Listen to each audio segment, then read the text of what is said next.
is the jab out technique. This is the jab out technique that Kat may have been showing you guys. This is a very specific way to escape, and not only escape, this prevents most grapples. So, first off, if you don't know what dabbing is, it was a dance craze. Literally, it's this: you duck your head, with your arm, you push your arms out.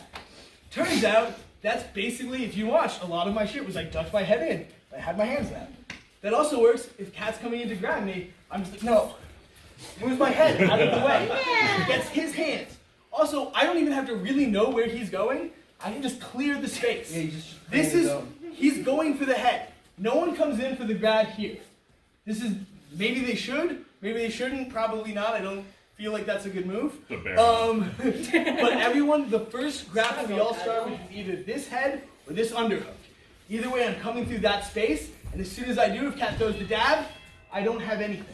This clears that whole line. It also works if someone's trying to punch you, by the way. And by ducking your head in, you've created this as a shield for your head. They're not going to grab it even if somehow you miss their hand. It also works if you miss it and they catch either part of the grab, so he gets one hand on, cool, or he gets the full thing in, right? So he has the full thing in. I'm going to push here. This is the main push on my thing.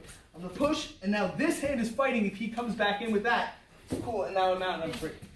It is the most simple technique, and it works with pretty much every grab, with the one exception being the bear. Well, I guess also from here, right? I obviously can't do it from here. But like, if he has me from the side, it still works. I have this hand. This is the time where I'm going to attack two hands on the same arm. It works basically that. And like, it's super simple to remember. Even though like here, like maybe I could do this. So it works here. I can push, boom. At that point, one of the concepts that you may need to deal, especially if I'm dealing with Kat, or I'm dealing with Mountain Man, whose name I forgot. Brian. He didn't hit the head a lot. So I'm dealing with Brian, I'm dealing with Kat. They're giant men, they're super strong. If I'm dealing with Sam, I can't necessarily just fight one arm on one arm. But my two arms are almost always going to be stronger than everyone's one arm, especially if I'm pushing in a shitty direction. Right? We're not that strong coming down. We're not made to go up. So, boom, I can take that. And so, if I'm going to use both hands to get out, in general, I either want one hand as my fighting off hand. So, if Kat is holding me here, this is the hand I'm going to attack with. This is my fighting hand. If he tries to do anything, I can just deal with it. Slap you in the nipple. Yeah. So the point is, I assumed you were gonna try and like go for a different grab. So if I get this hand off and he tries to re-grab, I have another hand to deal with it. Right? This is the other option with it is I go 2-on-1 and I'm not strong enough to get anything out at that point. Yeah, same thing. 2-on-1 on the chest, and if I'm pressing on his chest, go arm what? Arm and chest. Arm and chest like this. Oh. So if I'm going to press on his chest, I'm going to put both my hands at one spot. I'm not going to be pressing here, so that I'm pushing him kind of off center. I don't know if you guys saw that, but like this is a standard frame. I don't necessarily want to do that. I'm only pushing here, so I'm really fighting this one arm, this shoulder, and that's where the weak point is now. It doesn't work because Kat's arms are longer than mine. But the point is, I didn't have grip. Yeah, well maybe.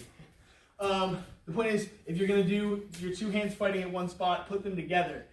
If you're using both hands, or keep one free, right? I like the reaching hand on the dab. This is my power hand. This is my get the fuck out. And like it works as a clear, right? So if I'm here and I get out, as Kat comes back in, I have that clear. I'm out now. He can't get back in. This is giving me this space. It's just going to be enough. Because you don't need a lot. Like a lot of this relies on these inches, and that should get you out. So let's just everyone go back to that clinch and just real quick, just go do the dab. Dab on That's probably what you were doing before, but as you do it, well, the thing I want you to think about is as you're ducking in, don't just duck in here, duck into your own hand. Boom. So now your head is protected. You're creating a shield with your arm. And then as you're coming out, that hand gets you free. So just do that. And this way, when you're caught, if you're freaking out, because we're going to be freaking out in helmets, you're getting hit in the head. Also, as soon as you put the helmet on, you get stupider. Don't know why. But it happens. I'm not in the frame at all. You get stupider. And so, as soon as that comes on, you're going to forget a lot of the stuff that we've taught you. This is a very simple mnemonic. So if you get caught and you're like, fuck, how do I get out? He taught me all of these different ways of escaping. Dab. Dab out. It works in every situation that isn't a bear hug from behind. Go back to your partners real quick. Do this like 2-3 times each. All right.